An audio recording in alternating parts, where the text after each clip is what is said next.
I've been a professional painter for over 20 years and I've tried just about every major trim paint out there from the big brands, and I do believe I've found the best one. In this video, I'll cover what I believe to be the current best trim paint, what I use it for, and 3 key tips to how to work with it so you get the most out of it and you don't get super frustrated.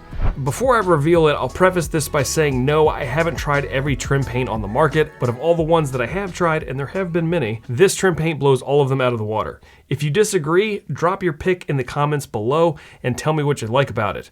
I'm always looking for new products to try, and I am married to my wife, not the trim paint that I use. So let's get into why this product is so good. When I'm painting trim and doors, there are a few things I'm looking for out of whatever paint I'm using. So I want high adhesion, good coverage, a long open time, a lot of leveling agent in the product, fast to work with, minimal drips, hard and durable finish once it cures, and I'd also like it to be aesthetically pleasing. The paint that ticks all those boxes for me is Emerald Urethane Trim Enamel from Sherwin-Williams, particularly in the semi-gloss sheen. We've been using Emerald Urethane for the last 4+ years on almost every job where we're painting trim and doors. I've brushed it, I've rolled it, I've sprayed it. I've gone through hundreds of gallons of this product, so I have quite a bit of experience with it. I've collected a lot of data. So as far as like high adhesion, this has a great bonding property. It bonds to just about everything that you put it on, even if you don't do the best prep, which you should do, but if you don't, meh. It has really good coverage in the majority of the bases that it comes in. I rarely have to do more than 2 coats on whatever surface that I'm painting. It also has a long open time and a lot of leveling agent built into it. I'll get to that in the next section. But also it's quite fast to lay down. I can brush it really fast. I can roll it really fast. It's lovely to work with that way. It's also not super prone to drips the way that products like Advance from Benjamin Moore are. Also, once this cures out, it has a very hard and durable finish. It's also quite aesthetically pleasing. It's one of the things I like the most about it. It just looks really nice when all the projects are done. Everything's dry. It just finishes quite nicely. Quick side note about paint reviews in general, including all the ones that are on this channel. You want to treat paint reviews the same way you would treat a car review. You know, just because a car was good in 2018 doesn't mean that the new one in 2025 is good. They might have changed the engine or swapped something out or done something weird. The difference with car reviews is that you actually know that the car is a different model year because they say it's 2025 Toyota Tundra or whatever. Whereas with paint, they will keep the same label on it and they could switch things around and you might not even know. Happens to us all the time. It drives me nuts. So there are products that I used to like that I no longer like, and they're called the same thing, but they're different products. So just be aware of that. Be mindful of when the review came out. So if it's been many years down the road, the product may have changed even though it's in the same can. On that note, if you would like our current list of recommended paints from the top manufacturers, then you may be interested in our free online community that has all that good stuff in there, which I will link to in the description below. All right, now a great trim paint is only great if you use it in the right spots. So here is where I think it shines, particularly in the semi-gloss version. Emerald Urethane is a highly versatile product, which means you can use it in a variety of applications. Where we mostly use it is for interior trim and doors. So that means baseboards, door frames, crown molding, chair rail molding, windows, window frames, all that typical trim that you see in most interiors. Also, it crushes doors.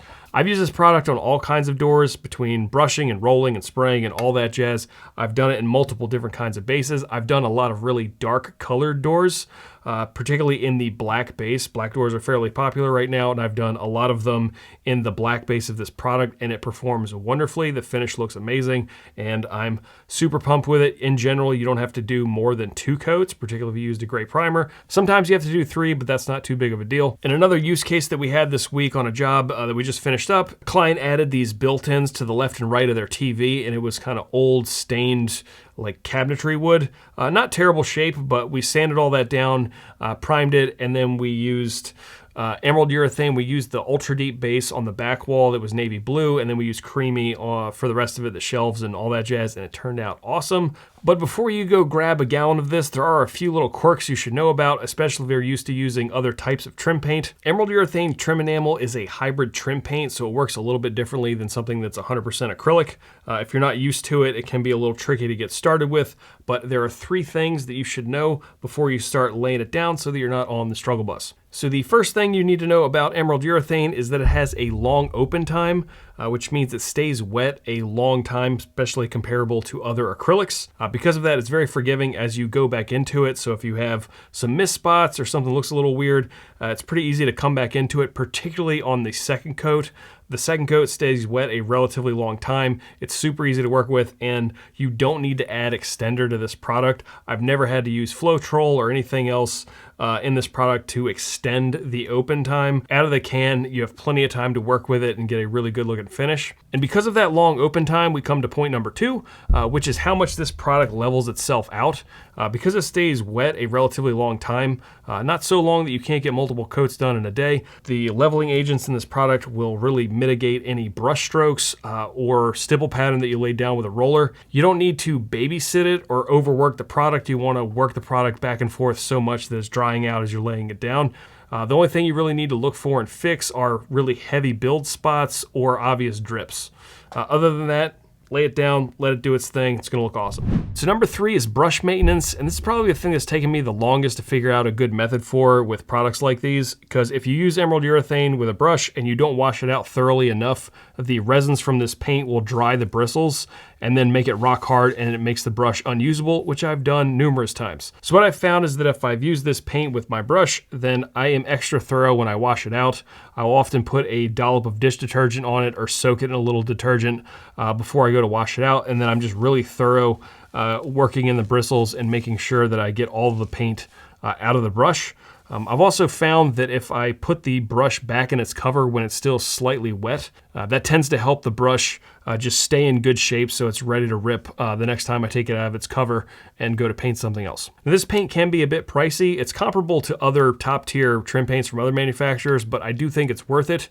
If you're a DIYer, I'd recommend trying to buy it at Sherwin-Williams when they have a sale going on, which is quite often, and you can get it at an actual reasonable price. Now that you know what I think the best trim paint is, you'll want to see how to use it on baseboards. You can check that video out right over here, and I'll walk you through that exact process. Until next time, y'all take it easy, work smart, and have a good one. Peace.